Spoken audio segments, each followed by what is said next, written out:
Okay.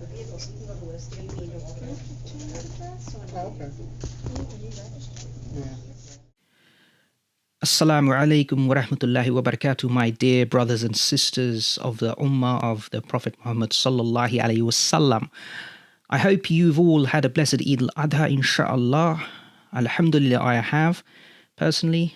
So before we begin, please can I remind you to subscribe and also remember to hit that bell notification button for new uploads. That way you won't miss out on future content. Please also share and like this video so we can get this to as many people as possible, inshallah. Thank you. Now, a lot of you will have heard of this Sadhguru by now. He's kind of hard to miss. He's everywhere on social media these days. For those who don't know him, I'm just going to give you a short sort of biography. Now, this man is a Hindu Indian yogi, a distinguished public speaker who's spoken at places like the United Nations, MIT, the Houses of Lords. He's also a best-selling author and an influential mystic with a huge social media following. As Muslims, we believe that we all possess a fitra. Now, this is a state of purity and innocence that all Muslims are born with. So every baby that is born in this world, are you ready for this? Is born a Muslim.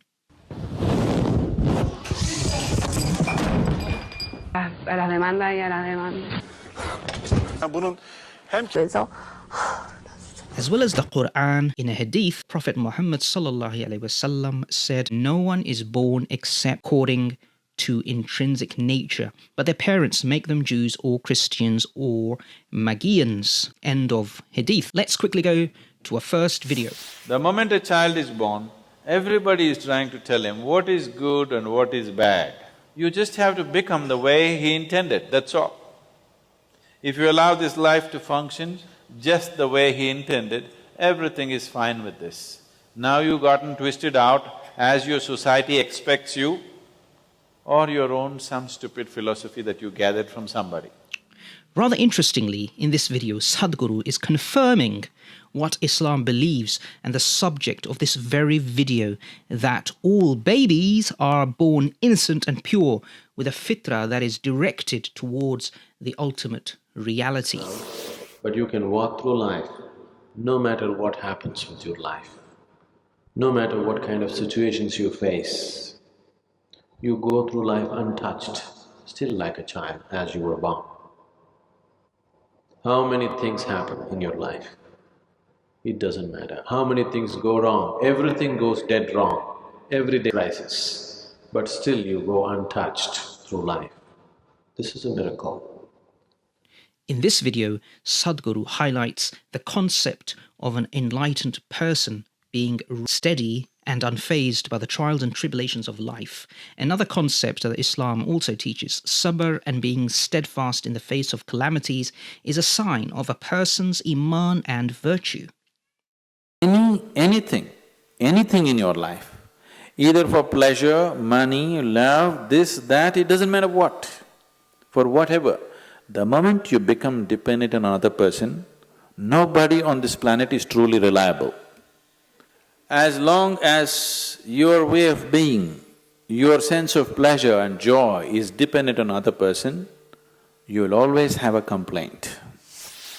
Now, Islam agrees with this insight too, but actually goes a step further as a solution by saying that only Allah subhanahu wa ta'ala is the only one who is truly reliable. Yes, we shouldn't depend upon other people for our satisfaction, but our Rabb. Now, the last time I checked, Sadhguru was not a Muslim. So how on earth did Sadhguru manage to stumble on these truths without being a Muslim? Does that mean that Sadhguru's philosophy is the truth?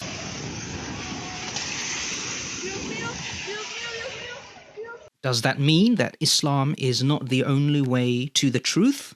Islamic. No.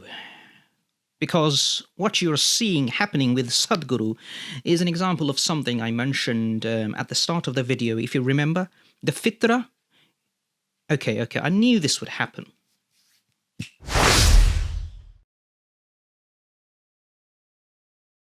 Happy now? I will further explain. So what went down with Mr. Sadhguru? Well, when someone meditates, number one, they switch off their mind and their sort of intellect, their akal.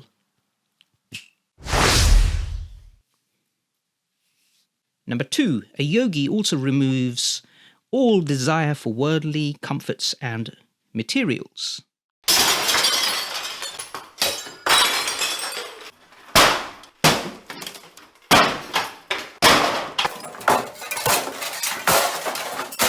Now, these two things normally cloud the fitra and lead you away from the path of truth. So, once you switch off these two forces through yoga and meditation, for example, instead of a whisper coming from your fitra, it is rather a...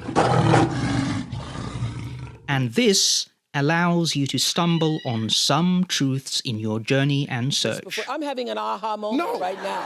And it is these truths of fitra that Sadhguru is stumbling upon in his meditations and his yoga. So my dear Muslims, you can stop panicking now. Fine.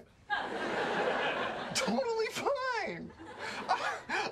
So does that mean that we don't need Islam to find the truth? And why can't we just simply rely on our fitra for guidance? Yeah, why can't we do that? In yoga, the yogis have a mischievous way of expressing this. They say, if you touch your chitta, then gods become your slaves. To believe that anybody can do anything to make God a slave is, of course, outright shirk and pure blasphemy. You are using God as a stepping stone if you need it. You can grow with God or without God. This is the only culture on the planet. Again, Sadhguru is saying that God is irrelevant, incidental to our lives, that we can achieve the aim of our life without God in our lives, which is, of course, utterly wrong. There is something called as Ishta Devata. You can choose your God. If you don't like any, you can create one. Yes. You suddenly like the tree in your house, you can start worshipping. No. Well, brothers and sisters, this is just blatant shirk from the point of view of Islam. God cannot be created. He is uncreated, and worship to anyone other than God and Allah subhanahu wa ta'ala is shirk, unforgivable sin in Islam. So, do you still want to rely on your fitra and leave everything else as is? Oh, hell no! Okay. I thought as much. As you saw, without the criterion of Islam, i.e. the Quran and Sunnah, any truth you find will invariably be tainted and mixed with serious untruths. Your search for the truth will yield a composite mixture of truth on the one hand and falsehood on the other. So the both will be mixed together. So,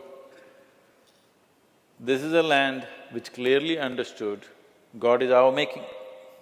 That's the reason why in this culture God is not the goal. Mukti is the goal, liberation is the goal, ultimate freedom is the goal. God is never the goal.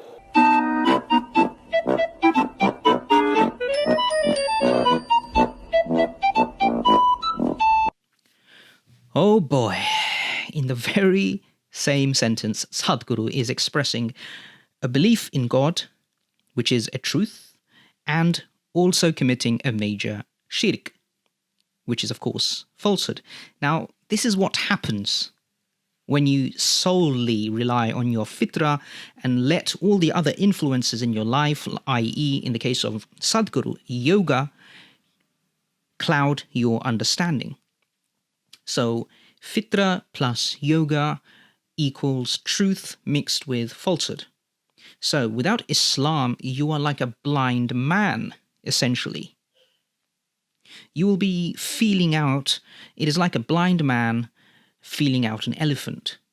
They will assume the tusk or the trunk is a snake, the tail is a lizard maybe, and the ears are leaves. You might get some things right, but you will surely make many, many grave mistakes. It is only through Islam that a person has clear 20/20 vision. In conclusion, Sadhguru's teachings are proof that the concept of fitra exists inside everybody from the moment of birth. As a result, you may stumble upon some truths now and then, but this innate disposition can be utterly suffocated, distorted, decimated by outside social, philosophical, and religious influences, just as we saw with Sadhguru's teachings. The only way to get to the haqq, the pure truth, and guarantee your salvation is to rely on the final revelation from Allah subhanahu wa ta'ala and His messenger, Muhammad sallallahu alaihi wasallam's messengership, the Al-Quran and the last Prophet Muhammad sallallahu alaihi wasallam's Sunnah, in short, Islam. I will be making more videos on the many contradictions and absurdities in Sadhguru's teachings in this channel, so please keep an eye out for that, inshallah. Thank you for watching, my brothers and sisters. May Allah subhanahu wa ta'ala bless you all. Stay safe and make sure to subscribe, hit the bell button and share. Until next time, Assalamu alaikum wa rahmatullahi wa barakatuh.